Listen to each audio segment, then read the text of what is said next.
Welcome back, Pokemon Trainers. Professor Chaz here, the lab coat's on back order, and I've got a pretty bad headache today. But the show must go on. We are here for episode 54 of the Pokemon Silver playthrough. In the last episode, we made it here to Fuchsia City, the site of our, I believe, 5th Kanto League badge. Yes, we have 4 already. We have a chance to get our 5th one here in Fuchsia City. Before we do that, I want to check out the town, and I have an idea in mind for something I want to get accomplished before getting our first of the second half of the Kanto League badges. First of all, we're going to do a little bit of Pokemon rotating here. Since Blaze is at level 49, we're going to let him sit out for the time being, put him back in the PC, and we're going to pull out a Pokemon that is kind of falling behind as far as our active team members go, level-wise. It is Snoozer, our level 46 Snorlax. So he has joined the team. We'll do a team recap in just a moment. Let's just see what the people here in the Pokemon Center have to say. Hey, you have a brand new kind of Pokedex. Did Professor Oak give that to you? Yes, he did. I'm pretty sure he gave it to me. I'm Janine. Hocus pocus, poof. See? I look just like her now. You look nothing like the secretary from Ghostbusters. I don't know what you're trying to talk about. I got quite a shock at the gym. There were all these girls who looked identical. Are they septuplets, perhaps? If there's 7 of them? I don't know. Anyway, let's start the team recap. We're going to put Snoozer to the front, since I have some things to mention regarding our Snorlax here. But Snoozer, our level 46 Snorlax, is the first member of the team for the time being. He has the Leftovers item to heal back some HP each turn, with Strength, Body Slam, Mimic, and Rest for the moveset. And attack is 126, special defense 129. Now, thinking back to our battle in Saffron City Gym, I was thinking, how could I have avoided the knockout that we did have to suffer through? And I thought I could have switched into Snoozer, the special defense could have handled some psychic attacks, but then I realized I didn't have Snoozer as an active team member, I don't think, at that point. So the fact that we had to lose somebody, we didn't have to lose somebody. The fact that we lost somebody in Saffron City was unfortunate. I should have gone in a little bit more well-prepared, I suppose, but it's all in the past. It is what it is. The Pokemon that we did lose will be back eventually someday in other playthroughs anyway. They're never gone for good from our Nuzlocke-ish style playthrough. They're just temporarily injured and put out for the season. Anyway, moving on. We have Fluffy, our level 48 Clefable, the Dragon Slayer of the Johto League. She has the Never Melt Ice to power the Ice Punch, with Double Edge Sing Metronome as well for the moveset. We haven't used Metronome once yet. I should probably start doing that just for some fun. Special Defense is also nice at 115, Special Attack is at 110. Next we have our original starter that kicked off the entire franchise of Pokemon as far as I'm concerned, Shelbert, the level 48 Squirtle, holding the Focus Band because his defenses are not quite as good as the rest of the team. So if he's going to get knocked out, I'm hoping the Focus Band, I didn't even really cross my fingers that well, the Focus Band will pull through for him. He has Surf, Ice Beam, Bite, and Withdraw, and if I had thought ahead and bought the Protect TMs that I thought I was buying, I would have given him Protect instead of Withdraw. In fact, the idea I have in mind is I'm going to head back towards Celadon City. Maybe I'll get Protect when we go back up there. You'll see his physical defense at 97, special defense is next best at 78. Next we have Rocky, who is not currently an active team member. He's just here to cut his way through some bushes for us. So moving on down, we see Sprout, our level 48 Venusaur, holding Miracle Seed to power up Solar Beam, with Sunny Day, Toxic, and Leech Seed also on the moveset. And everything but speed is over 100, or at least at 100. Very nice. But of course, special stats are the best on Sprout, 121 each. And finally, the last team member is the son of Shelbert, our Squirtle, Sheldon the Blastoise at level 47. He's also holding Leftovers, just like Snoozer. Surf, Ice Punch, Skull Bash, and Bide for the moveset. Bide never really has pulled through for us, so that might be the first to go if he learns a new move. But he has the nice physical defense at 120, special defense at 114, and everything else is close to 100 also. So, what we're going to start doing is checking out the sites here. First of all,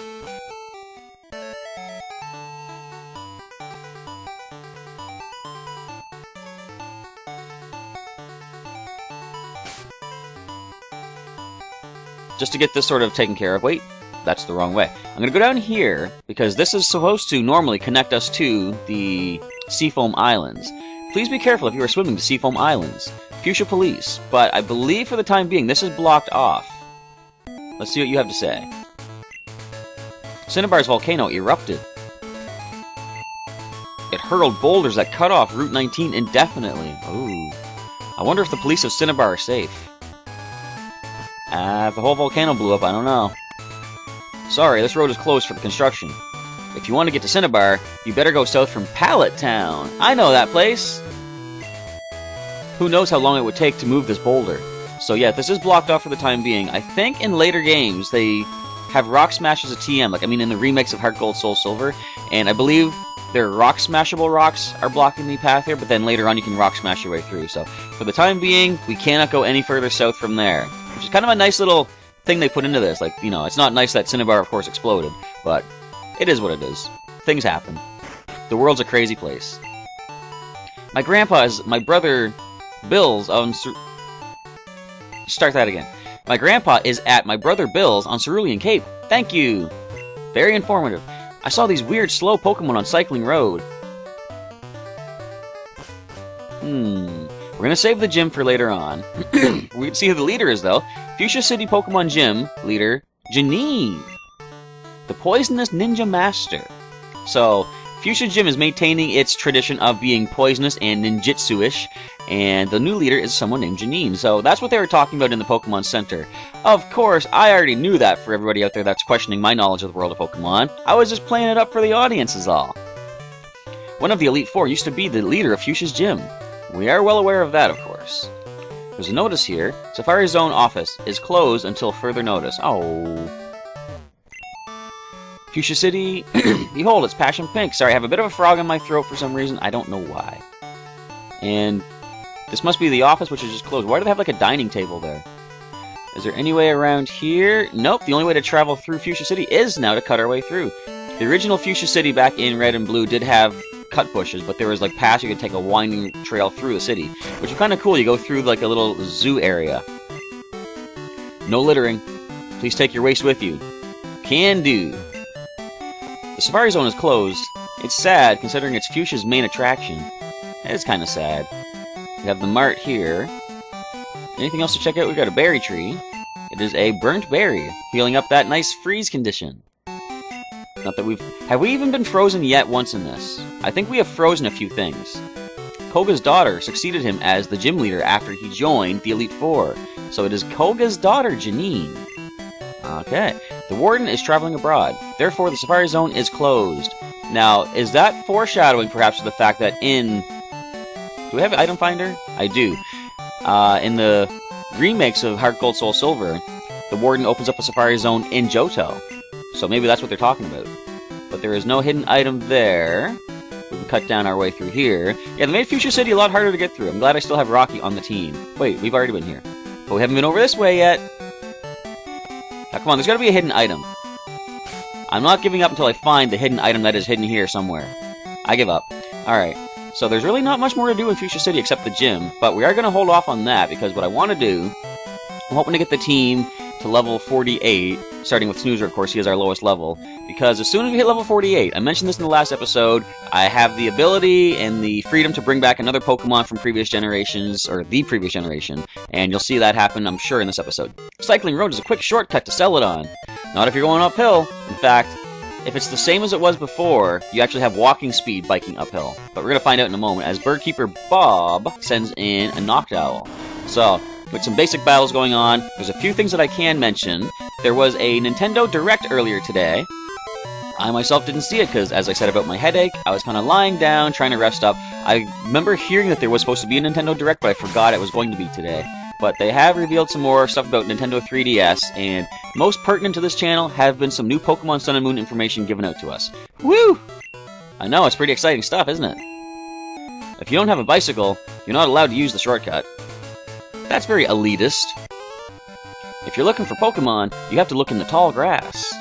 Wouldn't it be something if it wasn't until this point in the game that anyone told you that and you never knew along the way?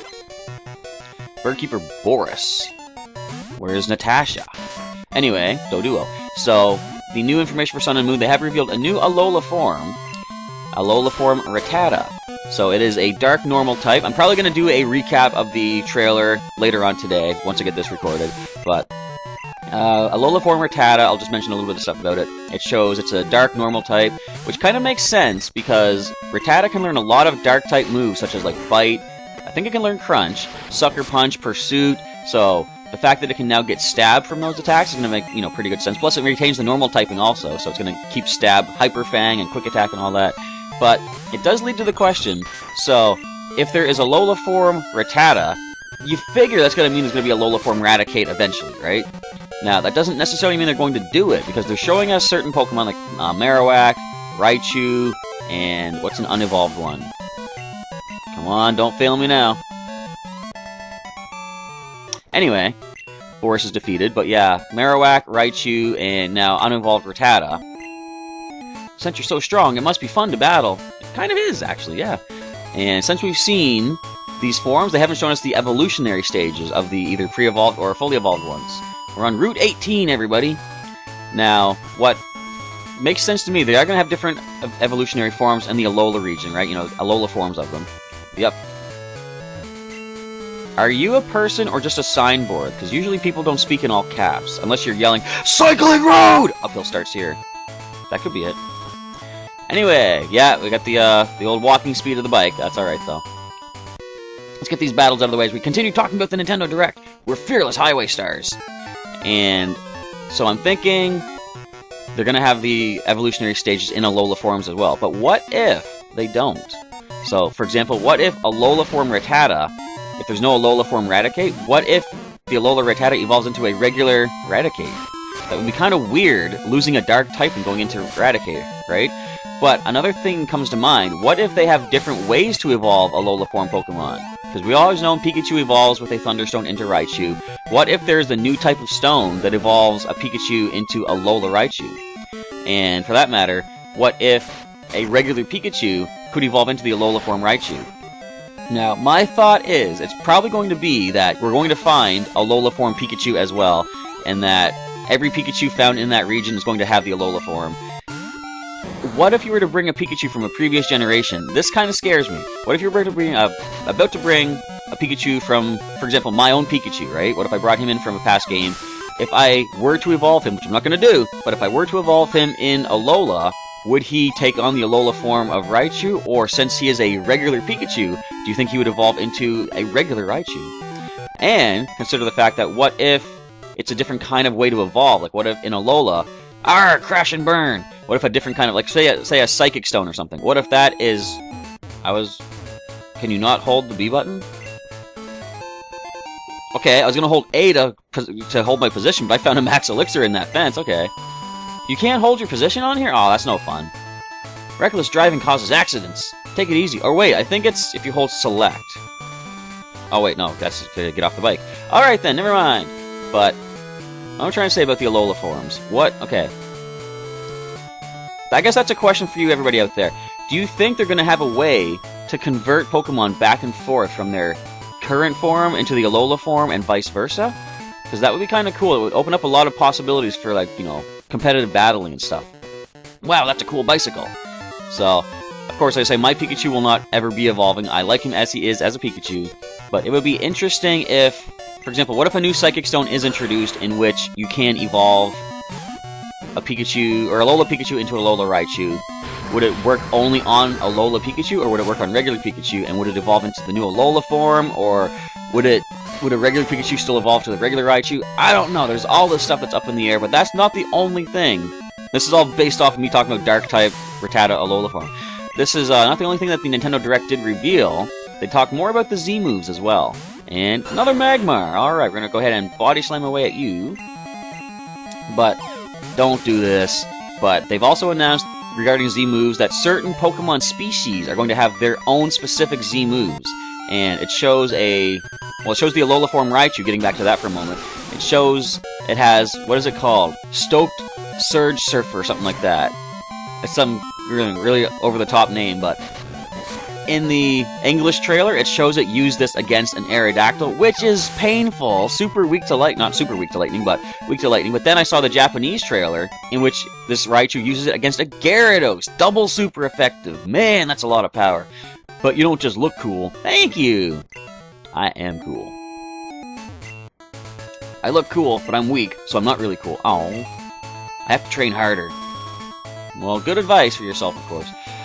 And so, talking about the Z moves, they've announced, like, they've already shown the fact that the way the certain, what are they called? The Z stones are going to be named. Because it does reveal that certain Pokemon have their own moves, like, for example, the Raichu.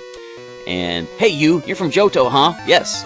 And they showed that Snorlax is going to have its own Z move as well, and it's holding an item called Snorlium. Now, every Mega Stone in Gen 6 was the Pokemon name with "ite" at the end. For example, you know, Garchomp-ite or Aggron-ite. I'm trying to think of a name off the top of my head. But they have shown that the Snorlax-specific Z Crystal, or Z... Is it Z Crystal? Yeah, I think so. You're not gonna do this. You're not gonna do this. You're not gonna do this. You didn't do this. Alright. Now it's called Snorlax. So I'd imagine, basically, they're gonna have a Z Crystal for every type of attack they've already said. But now we know specific Pokemon are gonna have their own specific items. So in a way, some people are saying that Z moves are going to be the replacement for Mega Stones or Mega Evolutions and stuff. They could easily now have a Z move. Well, they basically already have a Z move for every Pokemon because each one can use one of a specific type. Whoa, you kick! Is that in the tense or in the sense of a verb or a noun? Are you calling me a kick, or are you saying that I do kick? I don't understand your words, sir. I'm from Johto. I don't understand the Kanto dialect. I can't ride the bike here either. Don't get cocky, you Johto punk.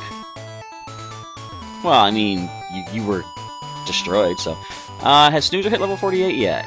Nope. He's almost there, and then Sheldon has to get there, and then I can finally bring back another Pokemon. But, hey, want to have a speed battle? Sure.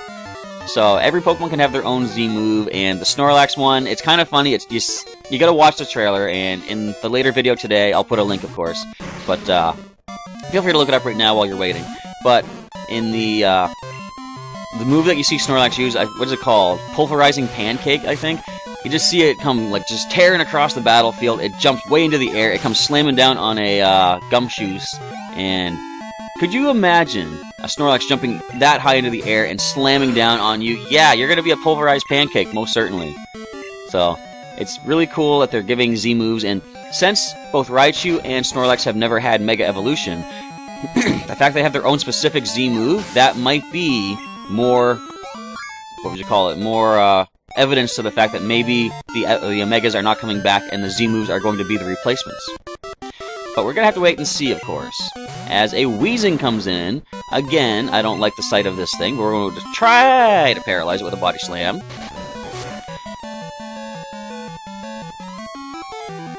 Never you mind. Alright, so I don't like these exploding Pokemon. Luckily, they haven't exploded yet. Yikes, you've got awesome torque. I guess thank you. If that means anything. Hands-free riding is considered cool on Cycling Road. It's also considered dangerous. Kids always have both hands on the handlebars. Kids always wear your helmets. Not just kids, everybody. I shouldn't just be talking to the youth there. Everybody, that's good advice for. Now we're going to switch over to... Now this is something that I always kind of found interesting. Let's surf in the water here, which we can't do. So, if this is all downhill, how exactly is the water being sloped? Because the water is still just as far off the ground at the top of the cycling road as it is at the bottom. Is the water gradually waterfalling down? Because it doesn't look like it. But, I don't know, it's just a, sort of, I guess, a graphical limitation, you could call it.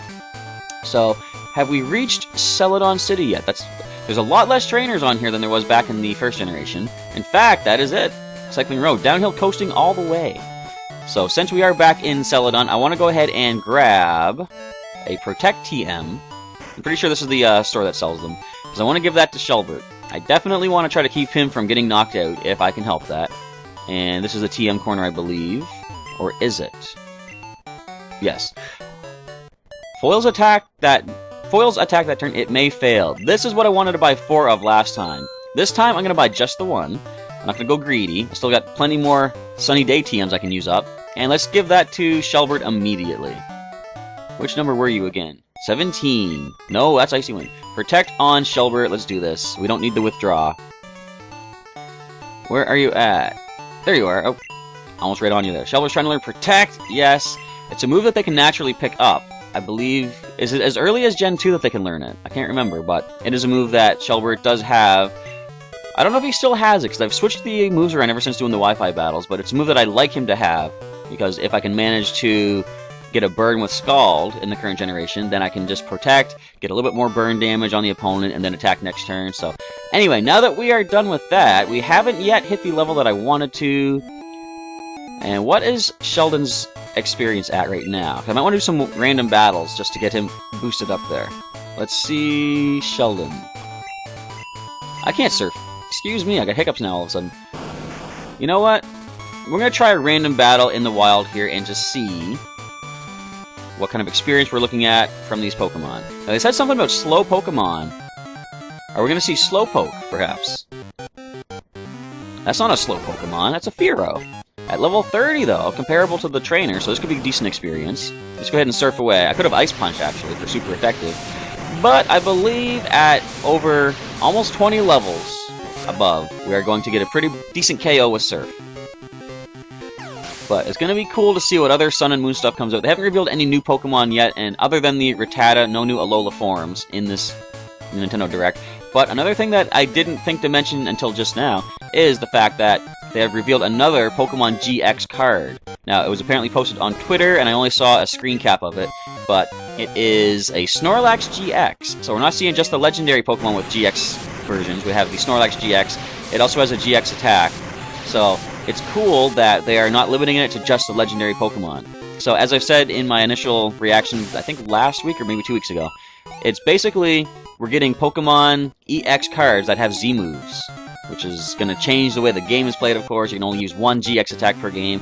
I don't yet know what the Snorlax one is, but as it showed in the screen cap, it does take 5 colorless energy to power it up. And I was saying, I'd be surprised if a GX attack requires less than 4 energy to use, because of how game-changing that they will be, despite only being able to use 1 per turn. And it could also just be based on the regular energy cost of the Pokemon itself, because the Snorlax, I believe, had 2 other attacks. One that was 3 or 4 colorless, and the other one was 5 itself, from what I recall. So maybe if the Solgaleo GX and the Lunala GX have attacks that require 2 or 3 energy, maybe that's going to be what energy requirement are for their own GX attacks. But we don't know those yet, of course, for certain. So we do bring Grimer down, despite your special defense being decent, with a Surf attack, and this should be a level for Sheldon, the Blastoise. There we go, level 48. Any new moves for you, buddy? Nope. I think, did you just recently try to learn Hydro Pump? I can't recall. But we're going to coast right back on down to Fuchsia City. I think what we'll do is try tackling a couple of the trainers in there. Although, now, what I do recall about this gym is everybody in there looks the same, so you don't know which one is the gym leader. And I kind of don't want to take on the gym leader too soon. So what I might want to do, first of all, I'm going to switch the team around. I am going to bring back... Did I miss the turn-off already? There we go. Man, Fuchsia City is different than what I remember. But I think we have time to go and take on one trainer in here. So let's just do a quick heal up. And who do I want to swap out for the previous Pokemon? I'll check my list here. I'm going to, despite the fact I just put a lot of time, not a lot, but some time into training Snoozer, I'm going to put him away because of the other team members. I kind of want to keep our Dragon Slayer on the team. Although, no, you know what? Since Blaze is still the highest level, I'm going to keep Blaze away. I will put Rocky away as well because we don't need a cut for the time being. And Rocky, you can go ahead and sit this next part out as we bring back another classic Pokemon from Box 1. I mentioned this, I think, the last episode, or maybe 2 episodes ago, but another one of the main team members from my original playthrough, and throughout all the generations, we're going to see a lot of this Pokemon, I am sure, is going to be our Pikachu. We saw him briefly in battle in episode 2. He was on the team up until episode 5, I believe it was, when we switched him out and Sheldon for some classic Kanto Pokemon. But let's take a quick look at how Pikachu is doing. He has no item. Oh yeah, I took that off when we had him on the team. He has, well, level 48, he has Thunderbolt, Body Slam, Thunder Wave, and Flash, and his defenses are really not good. He's probably a better candidate to hold that Focus Band, so I might switch that around. But his speed is at 108, so that's very good. So let's do that. Shelbert, we're going to take that Focus Band from you. Pikachu's going to need it a lot more. You have Protect now, of course, so that's going to be good for you. And give Pikachu the Focus Band. Question is, what can I give Shelbert? I could give him... Who has the Quick Claw? Does the brain still have that? I want to grab that. Wait. I can't recall. I'm going to go ahead and switch to the, bear with me. There's not much more to do in the episode anyway, so this is a little bit of team maneuvering. Let's go to the injury box, and we will temporarily deposit Shelbert in there just to check up on the gang, see how they're doing. 14 Pokemon. I'm hoping I've learned some things doing this Nuzlocke challenge-ish style thing that I can take with me into future Nuzlocke challenges and hopefully have less of a KO count. So the brain, you do have an item. Alright, so let's take you out. We want to grab that Quick Claw from you. And that's something else I want to keep in mind in future generations. If I do lose Pokemon, I want to make sure to take the item before we put them away. So let's grab that Quick Claw from you, Brain. And Shelbert is going to make better use of that. At least better than the Brain can as he's sitting in the injury box. But this is basically bringing the episode to an end. So as I maneuver these Pokemon around, feel free to leave a comment down below, everybody. Let me know what you're thinking of the playthrough so far and what you're looking forward to in the future as we continue on through the Kanto region. We're going to aim to get our next badge in the next episode, which will be tomorrow. I'm trying to mix it up. I'm kind of mixing it up in my head. I'm recording it later today, but I'm going to have it recorded and uploaded for tomorrow, Friday. And hopefully we'll get our next badge, and if I can possibly do so, I want to start rolling through all the badges, see if I can get... Maybe I can't get one more in the following episode that'll be on Monday, because I gotta maneuver all the way back towards Pewter City and stuff. I do want to get Blaine's badge first, and then save Brock for next, and then we'll get the Viridian City Gym badge, and those will be the last badges we need. So, if, with any luck, I could finish up Pokemon Silver, at least getting the badges in next week's episode, so we'll have to see how that goes. We're going to save the game right here, however, so as I say, feel free to leave a comment, let me know what you're looking forward to in the future as well of Silver, what little there is left, and future generations, of course, and feel free to check out the playlist that's in the description with the entire playthrough of this game thus far, and check out the channel for more playthroughs. You can check out Pokemon Blue, where all these Pokemon came from, and check out Pokemon Stadium 2 that's currently on the go. There were the Wi-Fi battles of the Unova Classic in Omega Ruby Alpha Sapphire last weekend. Those are up on the channel as well. And TCG footage, all that good stuff. Anyway, all that being said, Professor Chaz is now signing off for the day. Thank you for checking out the episode, and I'll catch you next time.